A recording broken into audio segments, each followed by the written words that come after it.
ರಸ್ತೆಯಲ್ಲಿ ಗಾಂಜಾ ಮಾರಾಟಕ್ಕೆ ಮುಂದಾಗಿದ್ದ ಆರೋಪಿಗಳು.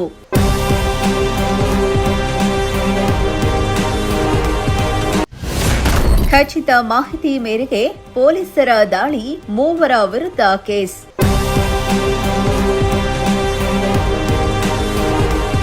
ತುಮಕೂರು ಜಿಲ್ಲೆಯ ಕೊಡಿಗೇನಹಳ್ಳಿ ಠಾಣಾ ವ್ಯಾಪ್ತಿಯಲ್ಲಿ ಸಾರ್ವಜನಿಕರಿಗೆ ಗಾಂಜಾ ಮಾರಾಟ ಮಾಡಲಾಗುತ್ತಿದೆ ಎಂಬ ಖಚಿತ ಮಾಹಿತಿ ಮೇರೆಗೆ ಪೊಲೀಸರು ಭರ್ಜರಿ ಕಾರ್ಯಾಚರಣೆ ನಡೆಸಿದ್ದು 3 ವಿರುದ್ಧ ಪ್ರಕರಣ ದಾಖಲಿಸಿಕೊಂಡಿದ್ದಾರೆ.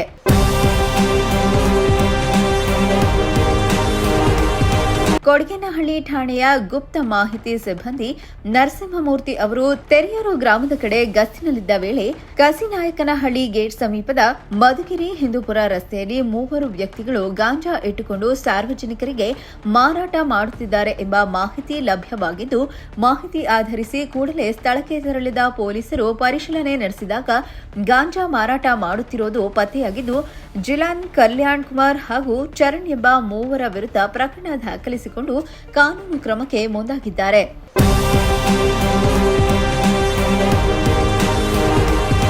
ಸದ್ಯ ಪ್ರಕರಣಕ್ಕೆ ಸಂಬಂಧಿಸಿದಂತೆ ಕೊಡಿಗೇನಹಳ್ಳಿ ಪೊಲೀಸ್ ಠಾಣೆಯಲ್ಲಿ ಪ್ರಕರಣ ದಾಖಲಾಗಿದ್ದು ತನಿಖೆ ಮುಂದುವರೆದಿದೆ. Bureau report, Prajashakti TV, Madhugiri.